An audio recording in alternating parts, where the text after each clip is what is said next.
खोया हुआ लड़का।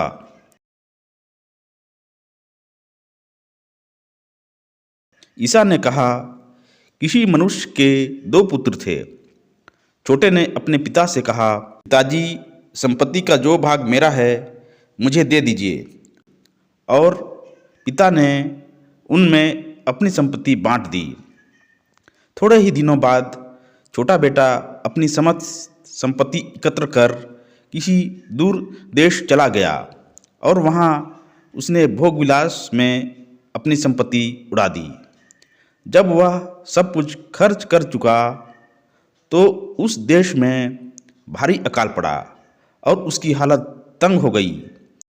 इसलिए वह उस देश के एक निवासी का नौकर बन गया, जिसने उसे अपने खेतों में सूअर चराने भेजा।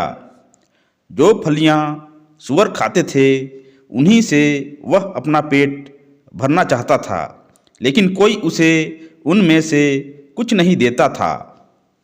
तब वह होश में आया और वह सोचता रहा, मेरे पिता के घर में कितने ही मजदूरों को ज़रूरत से ज़्यादा रोटी मिलती है और मैं यहाँ भूखों मर रहा हूँ। मैं उठकर अपने पिता के पास जाऊँगा और उनसे कहूँगा, पिताजी, मैंने स्वर्ग के विरुद्ध और आपके प्रति पाप किया है। मैं आपका पुत्र कहलाने योग्य नहीं रहा। मुझे अपने मजदूरों में से एक जैसा रख लीजिए। तब वह उठकर अपने पिता के घर की ओर चल पड़ा। वह दूर ही था कि उसके पिता ने उसे देख लिया और दया से द्रवित हो उठा। उसने दौड़कर उसे गले लगा लिया और उसका चुंबन किया। तब पुत्र ने उससे कहा, पिताजी, मैंने स्वर्ग के विरुद्ध और आपके प्रति पाप किया है। मैं आपका पुत्र कहलाने योग्य नहीं रहा। परंतु पिता ने अपने नौकरों से कहा, जल्दी अच्छे से अच्छे कपड़े लाकर इसको पहनाओ और इसकी उंगली में अंगूठी और इसके पैरों में जूते पहना दो। मोटा बकरा भी लाकर मारो, हम खाएं और आनंद मनाएं, क्योंकि मेरा यह बेटा मर गया था, वह फिर जी गया है, वह जो खो गया था फिर मिल गया है। और वे आनंद मनाने लगे। उनका जेठा लड़का खेत में था।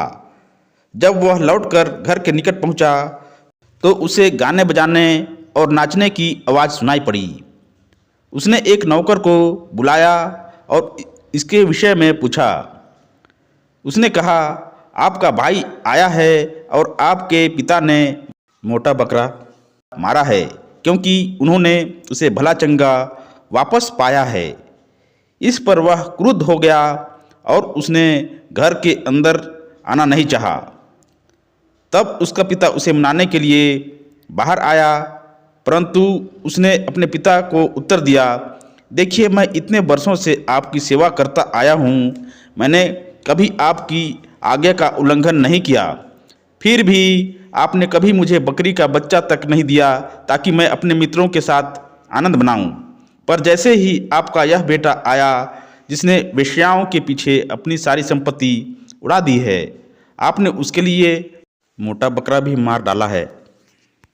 इस पर पिता ने उससे कहा, बेटा, तुम तो सदा मेरे साथ रहते हो और जो कुछ मेरा है वह तुम्हारा है, परंतु आनंद मनाना और उल्लसित होना उचित ही था, क्योंकि तुम्हारा यह भाई मर गया था और फिर जी गया है, यह खो गया था और फिर मिल गया है।